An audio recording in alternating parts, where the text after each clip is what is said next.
Olá, eu sou o pastor Márcio Alonso, da Igreja Presbiteriana Ebenezer de São Paulo, trazendo até você o terceiro vídeo do nosso projeto Um Ano com a Confissão de Fé de Westminster. Nesse ano em que a Reforma celebra seus 500 anos, estudamos o documento que expressa o desenvolvimento máximo da teologia reformada, o símbolo de fé da Igreja Presbiteriana do Brasil. Esse é o nosso terceiro vídeo.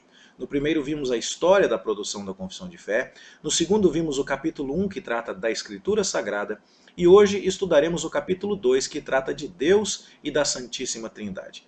Seja bem-vindo ao nosso estudo e nós esperamos que ele abençoe profundamente a sua vida. Vamos a ele. Bom, tratar de Deus e da Santíssima Trindade é certamente um estudo maravilhoso, que não deve ser para nós apenas um exercício intelectual. O convite para você, portanto, é que você medite, que você considere a respeito de Deus, de sua pessoa, de seus atributos e de suas obras. Esse ato de trazer à mente várias informações, peculiaridades a respeito de Deus, de deter-se nessas considerações, trará certamente um grande proveito à sua vida. É o tipo de pensamento santo que é apresentado a Deus como uma atitude de louvor. Não deve ser mera teoria, mera especulação intelectual, mas sim algo que, depois de processado vagarosamente no seu coração, gere vida para você, de modo que o seu conhecimento seja experiencial, seja prático, seja vida e não apenas teoria.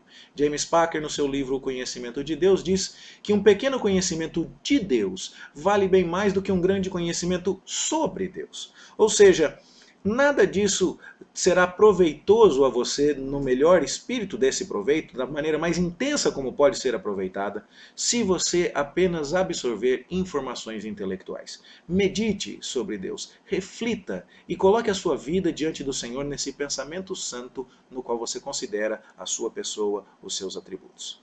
Essa meditação terá uma consequência muito boa para você. Você vai ficar de mente aberta. Nenhum outro raciocínio poderia ajudá-lo a pensar de maneira mais profunda, correta e adequada sobre toda a realidade. A pessoa que se aplica a pensar em Deus é mente aberta.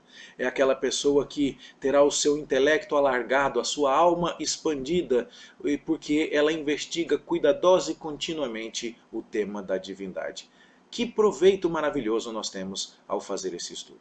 Paulo sabia disso. E por isso, ao escrever aos Filipenses, ele diz que considerava todas as demais coisas que tinha e todo o privilégio que tinha como fariseu, como alguém educado aos pés de Gamaliel, como um judeu padrão. Considerava tudo aquilo como estrume, como esterco diante da possibilidade de conhecer Cristo, o seu Senhor, e de ter esse contato com as maravilhas do seu Salvador.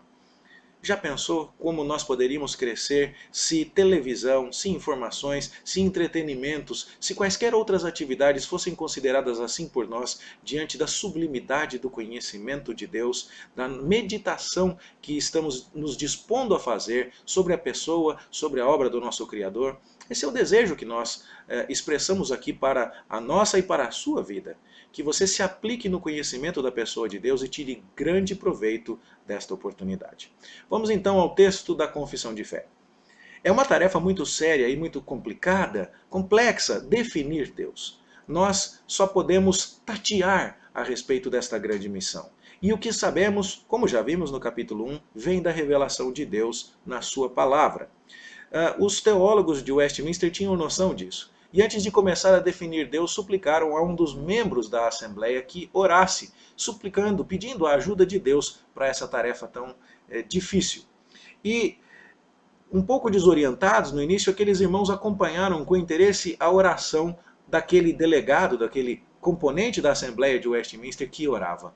E ele então começou a falar e a adorar a Deus em sua oração, exaltando os atributos de Deus. E um dos secretários da Assembleia começou a tomar nota daquela oração. E terminada aquela oração fervorosa daquele irmão, que como todo crente estava sendo socorrido pelo Espírito Santo na sua oração, os teólogos de Westminster perceberam que já tinha um grande ponto de partida ali para a definição de Deus que haviam de apresentar. E é nesse espírito que nós procuramos estudar doutrina e procuramos estudar a pessoa de Deus. Em oração, em submissão à sua revelação, na dependência de Deus, o Espírito Santo. E com isso tudo em mente, o proveito deste estudo, a necessidade de nossa dependência de Deus nesse estudo, eu convido você a investigar o texto do capítulo 2 da Confissão de Fé. Vamos a ele. Esse texto diz que esse texto, na verdade, começa com os atributos incomunicáveis de Deus. E quais são os atributos incomunicáveis de Deus? São aquelas características que distinguem Deus como ímpar, como único, a marca absolutamente inigualável de Deus, algo que não encontra correspondência em nós porque Deus é infinito e nós somos falíveis, nós somos finitos e não podemos possuir essas mesmas qualidades. Então nós vamos começar com os atributos chamados de incomunicáveis, aquilo que Deus tem e nós não temos. Vamos a elas. Primeiro, a questão da singularidade de Deus. A confissão começa dizendo que só existe um Deus. E isso nos parece ser bastante tranquilo no meio evangélico, então eu não vou me demorar muito por aqui. Mas é dito em Deuteronômio e é dito em Isaías que Deus é único, que nenhum Deus se formou antes dele, depois dele nenhum Deus haverá, não há outro, não há nenhum outro Deus além do Senhor. E essa é uma consequência lógica da própria definição de Deus. Para ilustrar isso, eu vou citar uma cena do filme dos Incríveis, onde o menininho Flecha, que agora precisa ser alguém cujos superpoderes estão escondidos porque a multidão não quer mais saber de super-heróis, ele fica ressentido porque não pode correr na escola tão rápido quanto ele pode correr, quanto ele sabe correr. E a mãe dele diz: Flecha, as pessoas agora estão querendo que a gente simplesmente se encaixe no meio da multidão e viva disfarçado. E o Flecha diz: mas o papai disse que não há nada demais em nós sermos superpoderosos. É isso que nos faz especiais. E a mãe dele diz assim: Flecha, mas todo mundo é especial. E ele responde: mãe, se todo mundo for especial, então na verdade ninguém será. E essa conclusão brilhante do menininho no filme realmente nos aponta para um fato, não é? Se todo mundo é especial, isso é só um outro jeito de dizer que ninguém é. E se você traz isso para a pessoa de Deus, se existir um outro Deus, um outro soberano, um outro absoluto, então na verdade não existe nenhum. Porque onde tem dois soberanos não existe soberano algum. Ou seja, se houver mais de um Deus, na verdade não há nenhum Deus. Essa é uma afirmação muito séria para nós. Existe um único Deus, o soberano absoluto de toda a terra. Deus é singular. Vamos ao seu próximo atributo incomunicável. Deus é imutável. Nós então entendemos que Deus não muda a partir da sua palavra, que Deus não muda em seu ser. É dito que em Deus não pode existir variação ou sombra de mudança em Tiago. É dito que os decretos de Deus não mudam porque o seu conselho permanece de pé. E você também deve se lembrar que é afirmado expressamente que passarão os céus e a terra, mas as palavras de Deus não passarão, não é? Deus também não muda em seus atributos, a sua misericórdia permanece para sempre, é por isso que nós não somos consumidos, não é? O Salmo 100 celebra que a misericórdia do Senhor dura para sempre e a sua fidelidade de geração em geração. Ou seja, Deus não muda em seus decretos, em seus atributos e em sua pessoa. Deus é imutável, Deus é singular. Atributos incomunicáveis do Senhor. Ele também é infinito, como diz o texto, em seu ser e em suas perfeições. E aí a gente lembra que a própria definição de atributos incomunicáveis diz que isso não pode ser transferido a nós porque nós somos finitos. Então existem algumas coisas próprias e características de Deus como ser infinito que não poderão nos pertencer exatamente porque nós somos finitos. Tá certo? E então, vendo sobre a infinidade de Deus, nós começamos a entender que algumas coisas em nós podem ser medidas, quantificadas, como a bondade, como o conhecimento e o poder. Mas nós não podemos medir estas coisas em Deus, porque Ele possui esses atributos em grau infinito. Assim, a infinidade de Deus toca vários dos seus demais atributos. A sua misericórdia é infinita, o seu poder é infinito. E nós começamos a perceber como Deus, em seus atributos incomunicáveis, tem qualidades que, de fato, jamais poderiam pertencer a qualquer criatura finita. Tá certo? Isso é difícil, às vezes, de ser entendido por nós, porque nós estamos presos às categorias de tempo e espaço. Nós precisamos de passado, presente e futuro para que as coisas nos façam sentido. Do aqui, do ali, do longe, do perto. Mas Deus não se enquadra nessas categorias. Então, quando falamos que Deus é infinito e pensamos em relação ao tempo, isso significa que Deus é eterno. O número dos seus anos não se pode calcular. Quando nós dizemos que Deus é infinito em relação ao espaço, nós dizemos que Deus é imenso e que Deus é onipresente. E daqui a pouco nós vamos fazer uma distinção aqui. Mas a ideia da imensidão de Deus está presente na oração de Salomão, quando depois de construir o templo, ele diz que os céus dos céus não poderiam conter Deus, quanto mais o templo que ele havia construído. Bom, vamos pensar um pouco na infinidade de Deus com relação ao espaço e nessa distinção da imensidão e da onipresença. A imensidão seria basicamente a ideia de entender que Deus não pode ser contido num espaço físico. Ele é tão grande, ele é tão gigantesco, que nada, nenhuma caixa poderia, por maior que fosse, fazê-lo caber dentro dela. Então, você percebe a imensidão nesse sentido. E a onipresença enfatiza um outro aspecto da infinidade espacial de Deus. O fato de que não existe um lugar no universo onde Deus não esteja. Então, Deus está preenchendo o universo com... Cada parte dele está sendo preenchida com o seu ser completo. Isso é importante porque quando nós falamos da imensidão de Deus e que não existe uma caixa, um espaço que possa contê-lo, nós estamos enfatizando a grandeza de Deus, a transcendência, o fato de que Deus excede as nossas categorias e vai muito além da nossa capacidade de compreensão. Por isso ele é infinitamente imenso. Mas, apesar de Deus transcender a nossa capacidade de compreensão e ser tão grande, tão maior do que nós, Deus se relaciona conosco e se aproxima de nós. E é nessa hora que a infinitude espacial de Deus pode ser entendida por nós também em termos de onipresença. Ou seja, apesar de ser tão grande, tão imenso, que enche o mundo inteiro, tão maior do que nós, tão transcendente, Deus também é imanente. Deus também se relaciona conosco. E nessa imensidão ele está em todos os lugares e ele está sempre perto de nós. Ou seja, falando em termos um pouco mais teológicos, uma terminologia mais teológica, a imensidão, que nada mais é do que a infinitude de Deus, um dos aspectos da sua infinitude, enfatiza a transcendência. O Deus tão grande, tão gigantesco, tão incompreensível, não pode ser contido, não há medida para expressar o quanto ele é grande. No entanto, ele estando presente em todos os lugares, nos mostra que ele se relaciona com as suas obras criadas. E agora então nós dizemos que a sua onipresença enfatiza a sua imanência. Seguindo. Falando agora sobre a infinitude de Deus no que se refere ao tempo, nós vamos ver a eternidade de Deus. Isso tem que significar que Deus não tem começo nem fim. E a gente compara isso, por exemplo, com a matemática. Se uma reta deve ser desenhada na geometria, ela tem que ter setinha para os dois lados. Ela não tem começo deste lado e não tem começo daquele lado.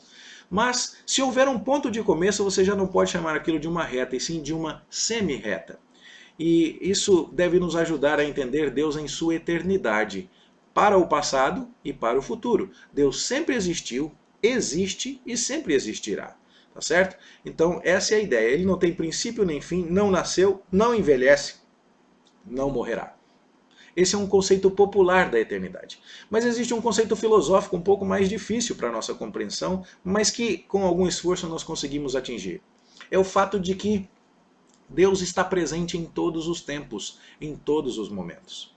Então não existe uma ocasião em que Deus deixou de estar em algum tempo. E isso é difícil para nós, porque nós sempre estamos num tempo só, no presente. Nós já estivemos no passado, mas não estamos mais. Nós estaremos no futuro, mas ainda não estamos. E isso não acontece com Deus. É como se para Deus tudo fosse um indivisível presente. Ele está em todos os lugares e ele está também em todos os tempos. E isso é muito abstrato para nós, seres humanos finitos no que se refere ao nosso tempo. E uma das maneiras de se mostrar isso na palavra de Deus é que muitas vezes as profecias são feitas com um tempo verbal no passado. Aquilo que é chamado, no hebraico em particular, de perfeito profético. Quando alguma coisa se fala nos profetas já no tempo passado. Um exemplo seria: um menino nos nasceu, um filho se nos deu. E quando essas palavras são proferidas referindo-se a Jesus em seu cumprimento final, o tempo verbal é passado. No entanto, estamos falando de alguma coisa que se cumpriria no futuro. E por que essas coisas podem ser usadas nesses tempos verbais intercambiáveis? Porque quando Deus está dizendo que uma coisa vai acontecer, Ele está lá quando ela acontece. E para ela, essa coisa já aconteceu. Isso é difícil para nós, é verdade, mas isso é realidade para o Senhor. Que coisa linda esta onipresença temporal de Deus, essa infinidade temporal do nosso Senhor. Bom, por isso nós vimos que Deus é imenso, que Deus é eterno, mais dos seus atributos incomunicáveis. E essa imensidão de Deus e essa sua eternidade vai mostrar relação com diversos outros atributos de Deus. Se Deus sempre existiu, sempre existirá, ele tem vida em si mesmo, portanto ele é independente. Se Deus não fosse eterno, ele não poderia ser chamado de imutável, porque uma coisa que começou ou que pode acabar, pode mudar. Se Deus não fosse eterno, ele não seria perfeito, porque uma duração finita não pode se harmonizar com uma perfeição infinita. Se Deus não fosse eterno, ele não seria incompreensível. Poderia dar um trabalho imenso para compreendê-lo, mas depois de muita investigação você chegava ao final. Não, Deus é eterno e incompreensível, portanto transcendente, como já dissemos. Se Deus não fosse eterno, ele não seria onipotente, porque houve uma época em que ele não pôde, ou haverá uma época em que ele não poderá. Então, a eternidade de Deus tem que estar ligada à sua onipotência.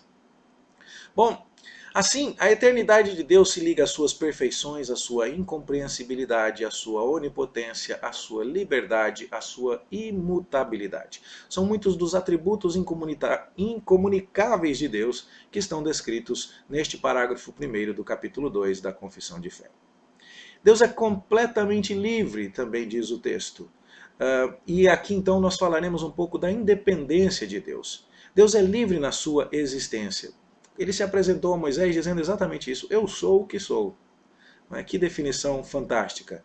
Jesus falou que o Pai tem vida em si mesmo e o Filho também.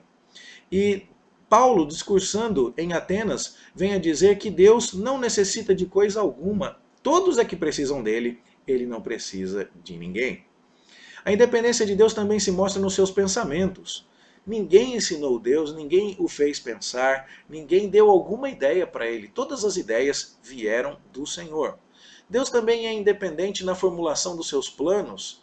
Ninguém o instruiu na vereda do juízo, ninguém lhe mostrou qualquer caminho de entendimento. A independência de Deus ainda se estende à execução da sua vontade.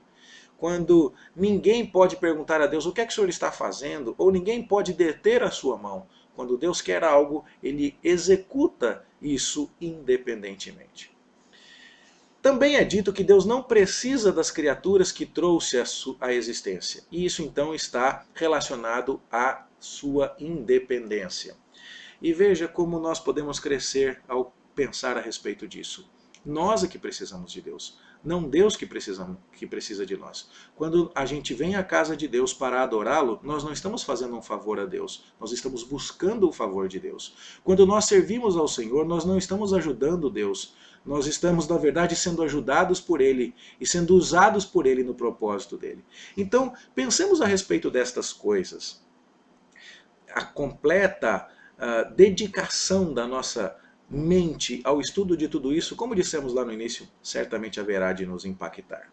Bom, Deus também é todo suficiente e tem em si mesmo e de si mesmo tudo o que está descrito aí no texto da Confissão de Fé. E agora nós já estamos no parágrafo 2, mas estamos ainda vendo com outras palavras a descrição da independência do Senhor e da sua autossuficiência. Vamos falar um pouco mais agora sobre essa transcendência de Deus, o fato de que Ele está acima e além da sua criação, sendo fundamentalmente superior a tudo o que foi criado.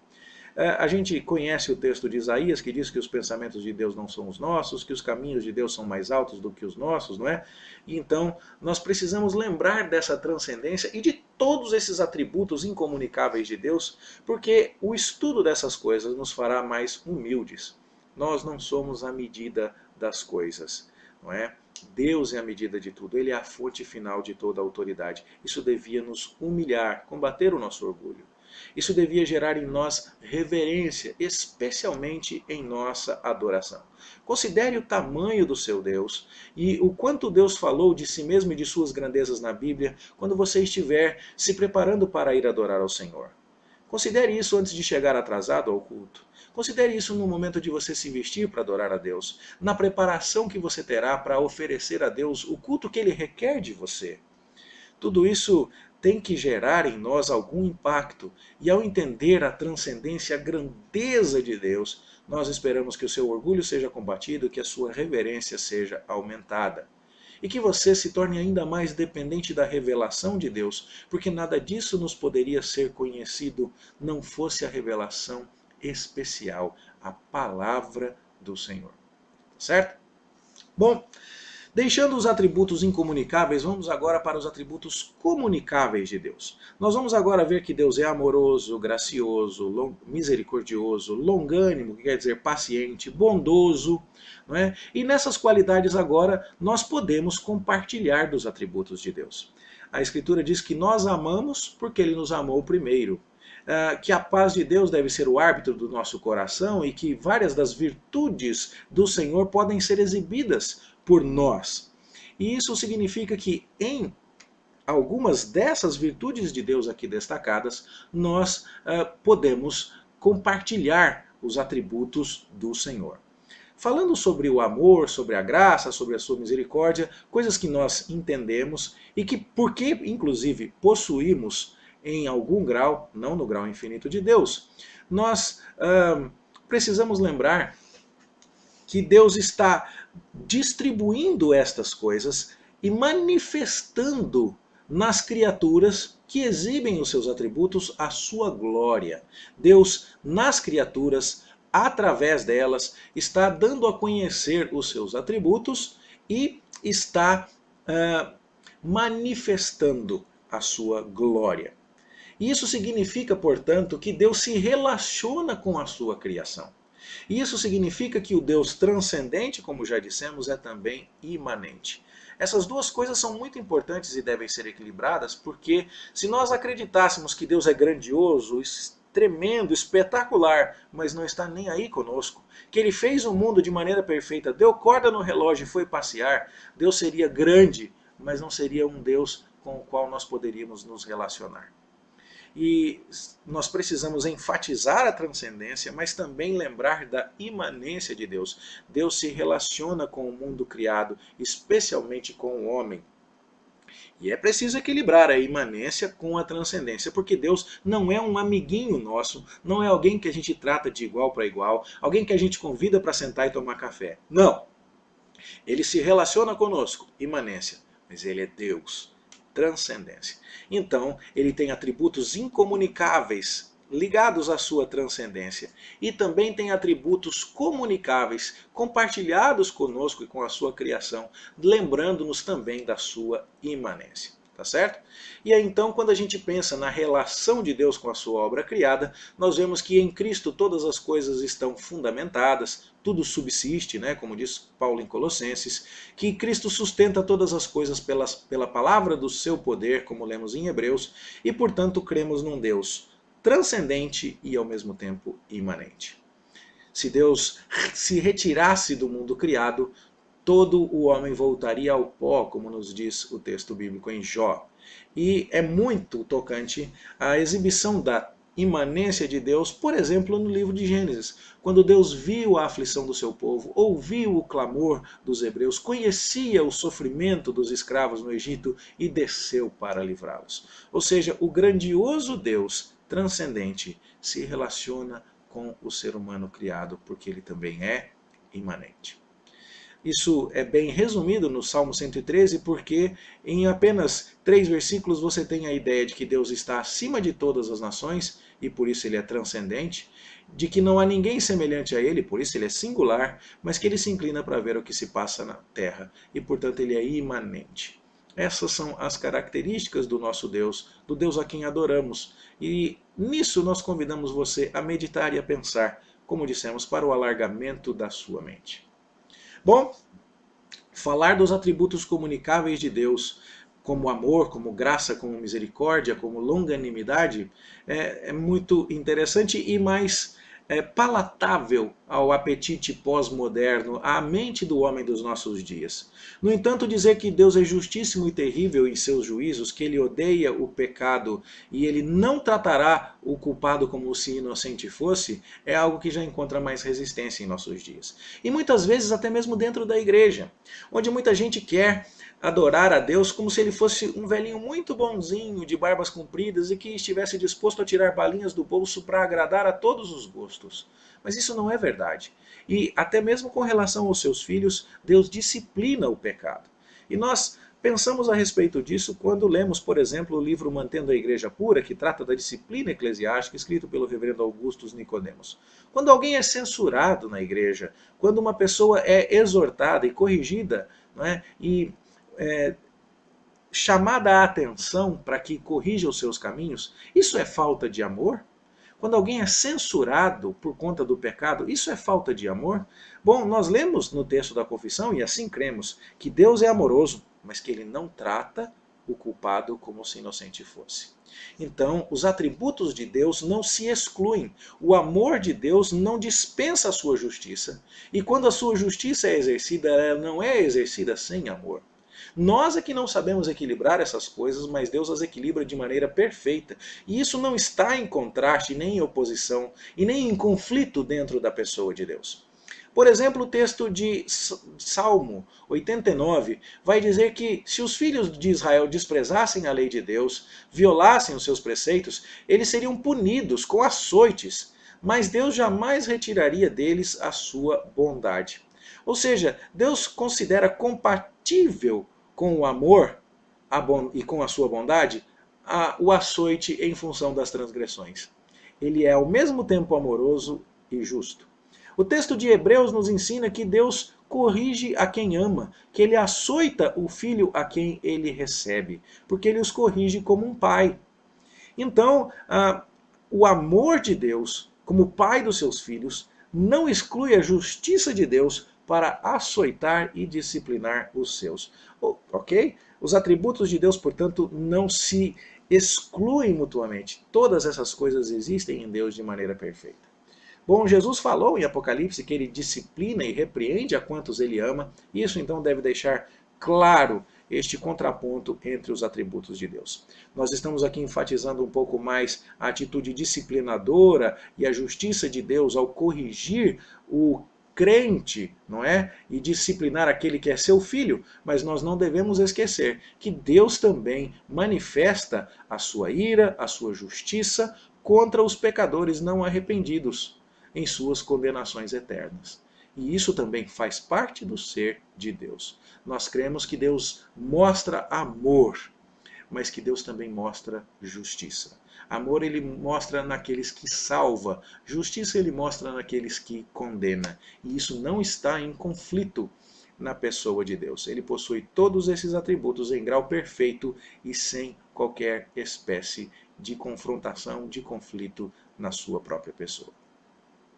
Bom, dele, por ele, para ele são todas as coisas. E Deus, que salva uns e mostra amor, e que condena outros e mostra justiça, soberanamente dirige o mundo e faz tudo para a sua própria glória e do jeito como ele quer.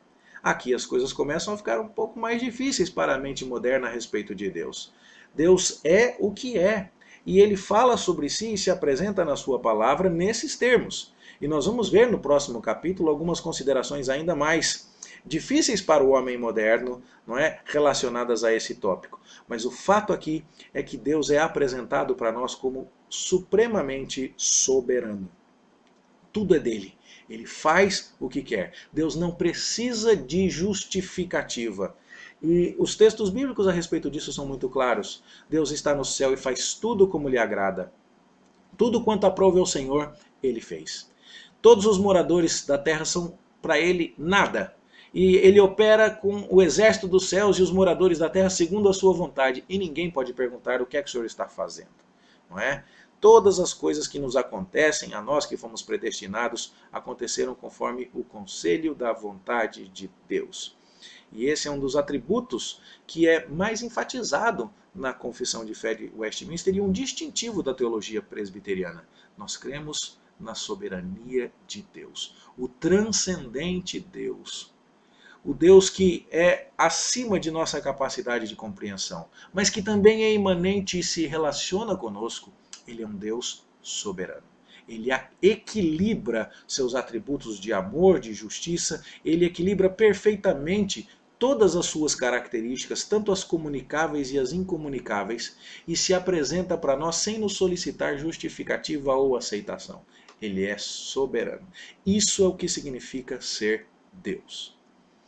Bom, aqui é uma tabelinha que nos foi apresentada pelo pessoal do Voltemos ao Evangelho, dos diversos atributos de Deus, e que esperamos que você consiga depois visualizar, mas que não vamos nos deter mais nela, mas só para dar uma ideia para você de que se esgotássemos ou tentássemos esgotar os atributos de Deus, nós teríamos material aí para muitos outros vídeos bem maiores do que este.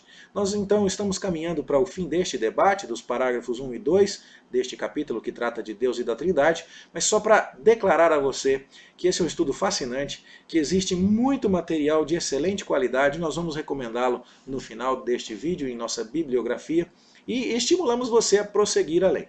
Certo? Por hora nós estamos dando aqui uma considerada panorâmica, né? Um sobrevoo no texto da Confissão de Fé, e vamos agora então fechar esse assunto com a ideia de que a contemplação dos atributos de Deus significa que anjos e homens e todas as criaturas devem a Deus todo o culto, todo o serviço, toda a obediência, que Deus tem todo o direito de requerer dessas pessoas. Nós precisamos comparecer e adorar ao Senhor por quem Ele é digno de nossa adoração.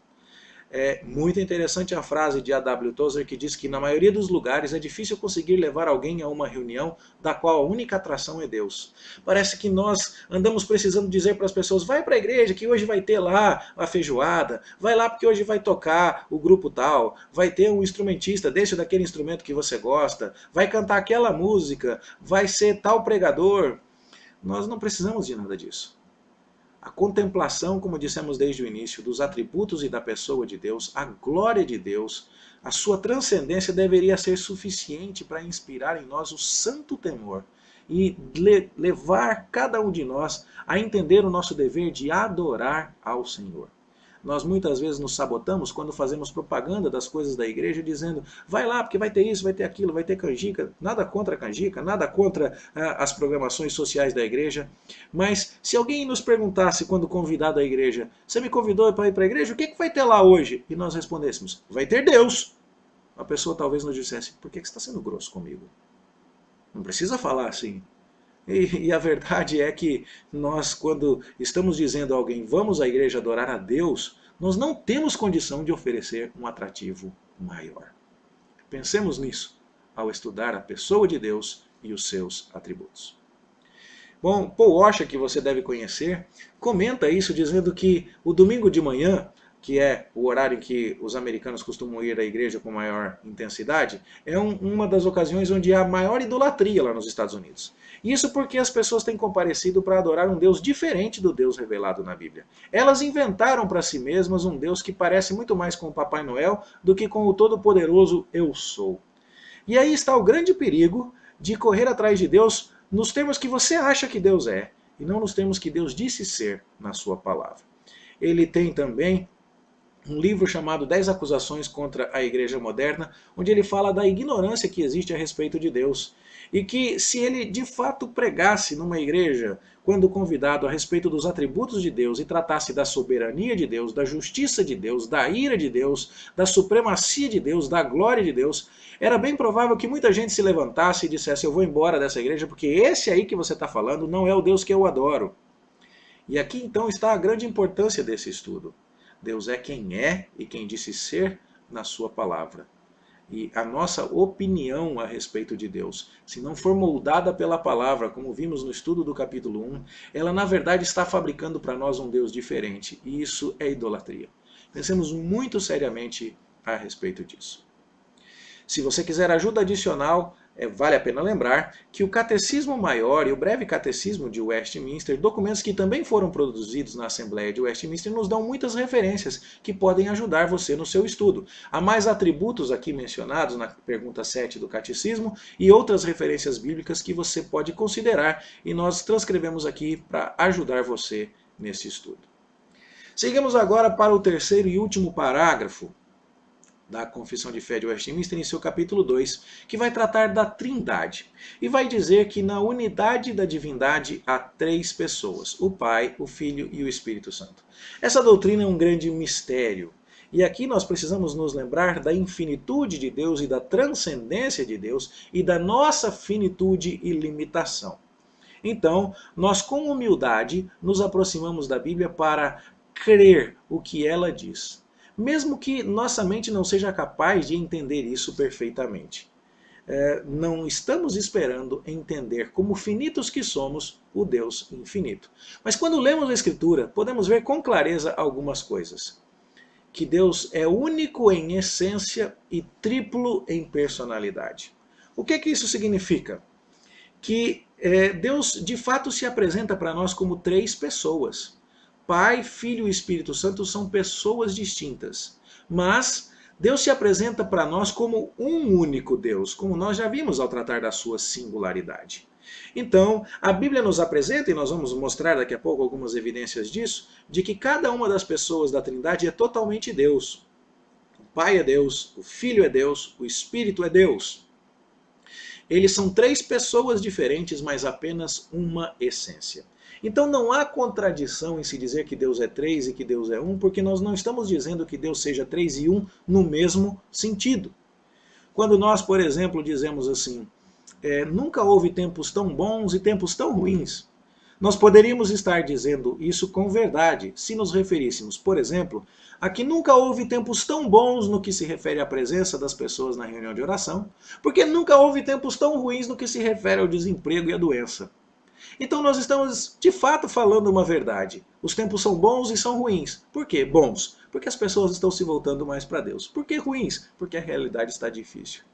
São bons e ruins esses tempos ao mesmo tempo, mas em sentidos diferentes. É isso que deve nos ajudar a entender a Trindade. Deus é um e é três. Mas ele não é um no mesmo sentido em que ele é três. Ele é um em essência, ele é três em personalidade. Tá certo? Por que são três pessoas? Porque a Bíblia, e os três são Deus. Porque a Bíblia fala do Pai como Deus, do Filho como Deus e do Espírito como Deus. E uma das demonstrações mais claras na Bíblia de que são três pessoas distintas nos vem no batismo de Jesus. O Filho está sendo batizado no rio. O Espírito está descendo sobre o Filho na forma de uma pomba. E o Pai está nos céus, de onde clama que tu és o meu Filho amado, em ti me comprazo. Aliás, a linguagem de chamar o Filho de tu é muito interessante, porque o Pai trata a si mesmo como eu, mas trata o Filho e o Espírito como vós.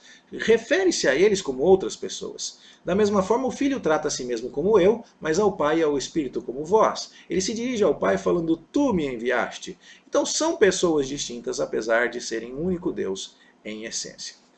Um ponto importante a destacar é que o Espírito Santo é uma pessoa e não apenas uma força impessoal como a gravidade.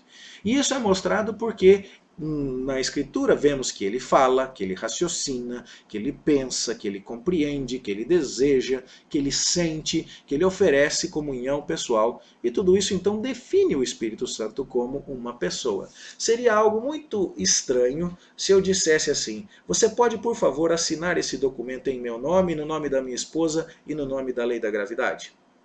É claro que isso seria muito estranho. Pois bem, é muito estranho também imaginar que o Espírito seja uma força quando você vê Deus nos instruindo a batizarmos as pessoas em nome do Pai, em nome do Filho e em nome do Espírito Santo. Nós estamos falando, portanto, de uma pessoa. Esta figura nos ajuda bem a entender. O Pai não é o Filho, o Pai não é o Espírito. O Filho não é o Pai, não é o Espírito, e o Espírito não é o Pai nem o Filho. No entanto, todos eles são um único Deus em sua essência. Tá certo? Bom, essa figura aqui eu estou colocando para te ajudar aí com algumas referências a respeito disso e em língua portuguesa, né? Para que nós possamos entender um pouco mais a Trindade. E lembrar a você que as perguntas do Catecismo Maior vão ajudar você também com outras referências e vão reforçar a terminologia que vale a pena destacar aqui. O Pai gerou o Filho foi gerado do Pai e o Espírito é procedente do Pai e do Filho.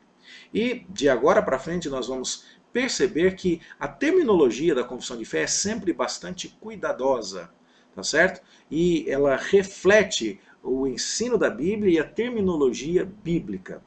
E eu destaco também aqui a pergunta número 11, onde você vê que as inferências bíblicas para o fato de que o Espírito e o Filho são iguais ao Pai são dadas para nós porque a Escritura atribui os mesmos nomes aos dois, os mesmos atributos de Deus o Pai aos dois, as mesmas obras e o mesmo culto que só pertencem a Deus. Referência adicional para o seu estudo.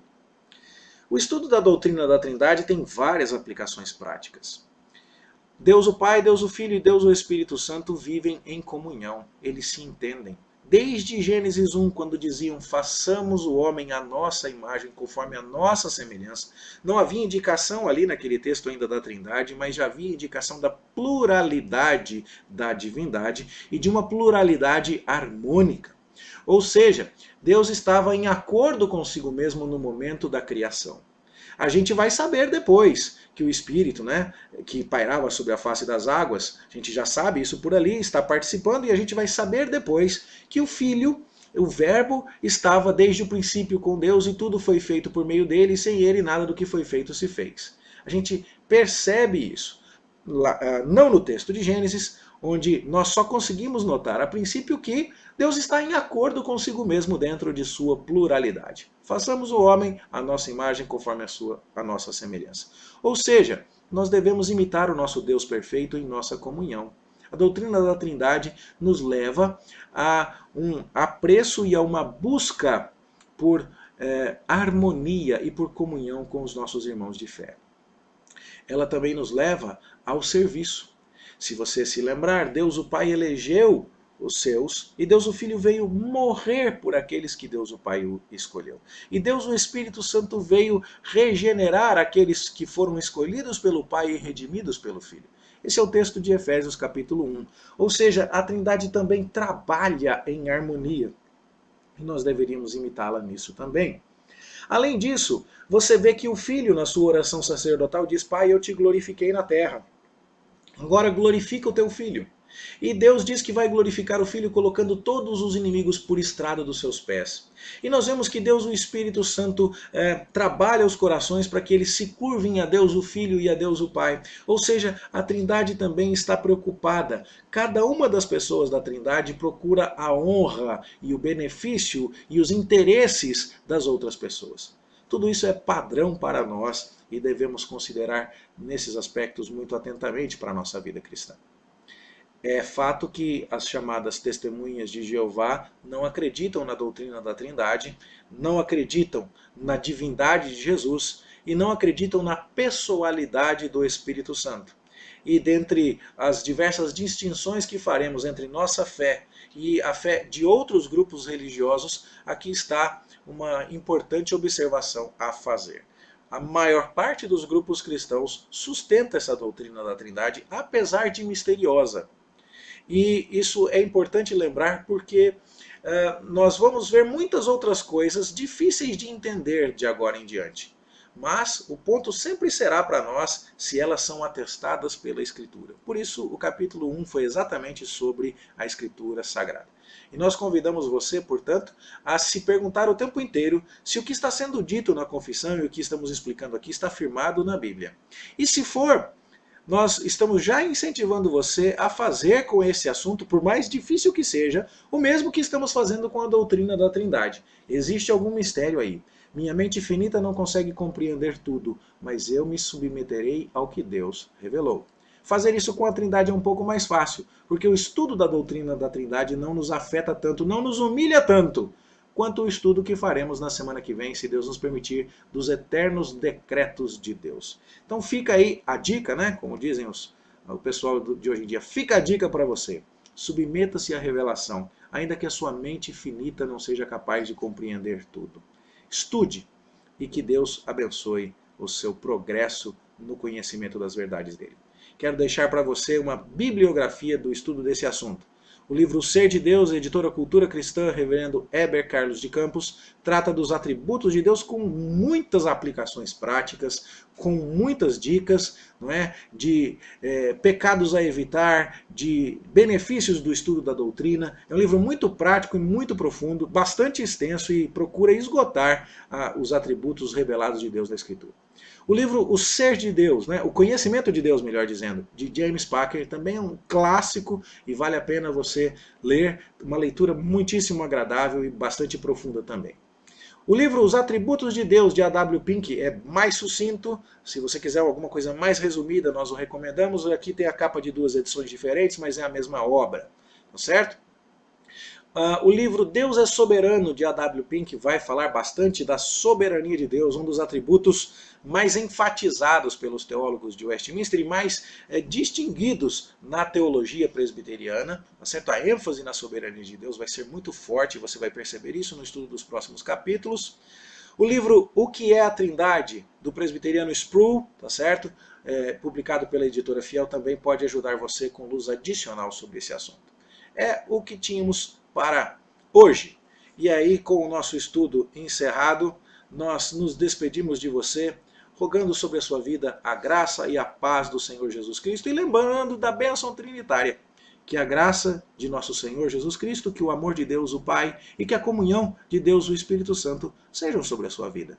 Que as virtudes e as dádivas da Trindade, em seus atributos comunicáveis, sejam reais na sua vida, porque você estudou, meditou e procurou aplicar tudo aquilo que nós consideramos neste estudo. Que ele seja de fato proveitoso para a sua vida, é a nossa oração em nome de Jesus. Amém.